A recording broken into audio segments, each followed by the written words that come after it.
जो कर्मयोगी होते हैं वो आसक्ति छोड़कर कर्म की सफलता और विफलता में समबुद्धि से काम लेकर योग द्वारा परमात्मा पर आस्था रखकर कर्म करते हैं।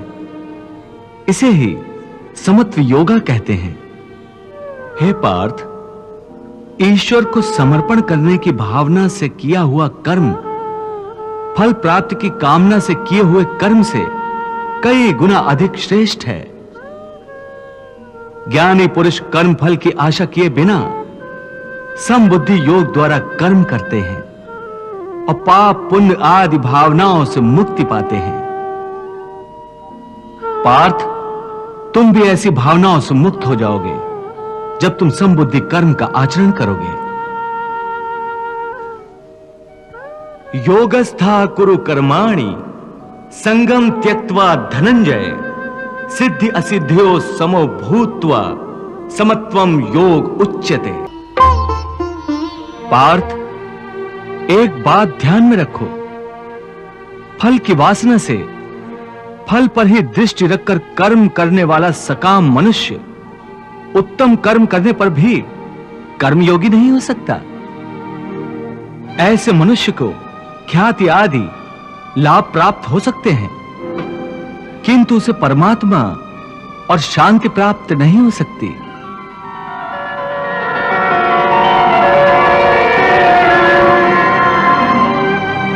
हे केशव, मनुष्य को पाप पुण्य दोनों बंधन कारक है। दोनों से भला बुरा प्रारब्ध बनता है। प्रायश्चित द्वारा पाप से मनुष्य मुक्त हो सकता है, परंतु पुण्य से वो मुक्त कैसे होगा? हे अर्जुन, पाप पुण्य, सुख दुख, यश अपयश आदि भावनाएं साधारण मनुष्य के लिए हैं, परंतु जो कर्मयोगी होते हैं वो इन भावनाओं से मुक्त होते हैं, आलिप्त होते हैं। कर्मयोगी अपनी अंतरात्मा की आवाज को परमात्मा का आदेश मानकर आचरण करते हैं। इसमें कहां आती है पाप पुण्य की भावना? हे पार्थ, यदि तुम मोह के अधीन हो गए हो तो निष्काम कर्मयोग कैसे अपनाओगे?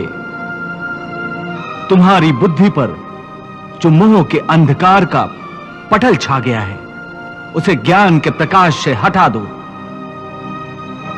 और अपनी बुद्धि को मोह के दलदल से बाहर निकालो। हे पार्थ, यदा ते मोह कलिलम बुद्धिर्व्यतितरिष्यति तदा गन्तासि निर्वेदम श्रोतव्यस्य श्रुतस्य च। हे पार्थ, मोह बुद्धि का अज्ञान होता है और इसी अज्ञान के कारण मनुष्य भौतिक आकर्षण में फंस जाता है। वो जानता नहीं कि देह तथा समस्त भोग नश्वर हैं, मिथ्या हैं। जब मनुष्य सत और असत अथवा नित्य और अनित्य का भेद जान जाता है तब वो निरासक्त हो जाता है। उसे किसी भी चीज का आकर्षण नहीं रह जाता। इसका दूसरा अर्थ है मोह का त्याग करना तथा मोह का लोप होने पर मनुष्य किसी भी प्रकार से किसी भी वस्तु की ओर आकर्षित नहीं होता। हे पार्थ, यथार्थ ज्ञान की प्राप्ति होने के बाद मोह का त्याग होता है। आत्मिक योग बल में वृद्धि हो जाती है। योग बल के कारण मन स्थिर हो जाता है।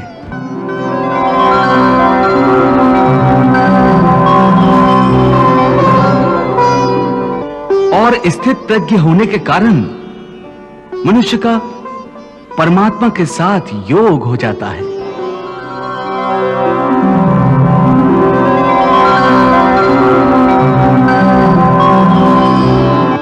पार्थ, तुम भी आत्मिक योग बल द्वारा अपनी अंतरात्मा में झांककर परमात्मा को देखने का प्रयास करो। समबुद्धि कर्मयोग का आचरण करो और स्थित प्रज्ञ बन जाओ। हे मधुसूदन, ये स्थित प्रज्ञ क्या होता है, इसे समझाओ। पार्थ, दुख भोगते हुए भी जिसके मन में उद्वेग नहीं होता और न ही जो सुख की लालसा रखता है, तथा जिसके हृदय में क्रोध, मोह, भय आदि विकारों के लिए कोई स्थान नहीं होता, वो मनुष्य स्थित प्रज्ञ है। दुखेषु अनुद्विग्न मनाः सुखेषु विगत स्पृहा वीत राग भय क्रोधा स्थित धीः मुनिरुच्यते। हे पार्थ, स्थित प्रज्ञ महापुरुष सुख दुख प्रत्येक अवस्था में आत्मिक शांति प्राप्त कर लेता है। परम आनंद में लीन होने से ऐसे मनुष्य को दुख और सुख कभी विचलित नहीं करते। ऐसे स्थित प्रज्ञ मनुष्य का मन उस दिए की भांति होता है जिसकी लौ स्थिर होती है, कभी डोलती नहीं।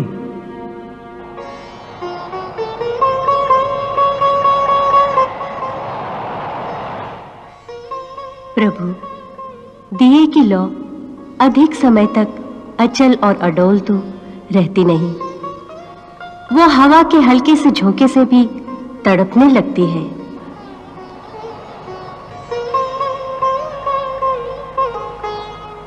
हाँ देवी पार्वती, प्रभु श्री कृष्ण यही तो समझा रहे हैं कि मनुष्य का मन कामनाओं की आंधी में रखे हुए एक दीपक की तरह होता है। कामनाओं के तेज झोंके उस दिए की बाती को स्थिर नहीं रहने देते। प्रभु ये उपदेश दे रहे हैं कि मन को स्थिर रखने के लिए मन की कामनाओं को लगाम देना चाहिए। यदि कामना को लगाम न दी जाए तो एक कामना से दूसरी, फिर दूसरी से तीसरी कामना जन्म लेती रहती है और यह सिलसिला कभी खत्म नहीं होता। जैसे जब किसी व्यक्ति के पास घर न हो तो वो मनुष्य एक झोपड़ा की कामना करता है।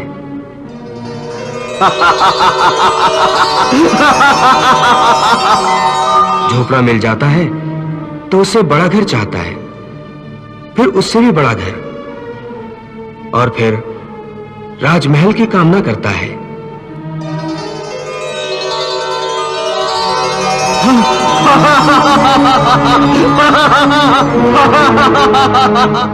उसकी एक ही कामना असीम रूप लेकर बढ़ती रहती है। तो फिर मनुष्य इन कामनाओं को कैसे लगाम दे सकता है?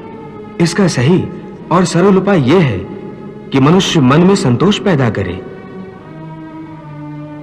जहां जिस अवस्था में जिस क्षण में उसे संतोष प्राप्त हो जाए, वहीं उसी क्षण में प्राणी सुखी और शांत हो जाएगा।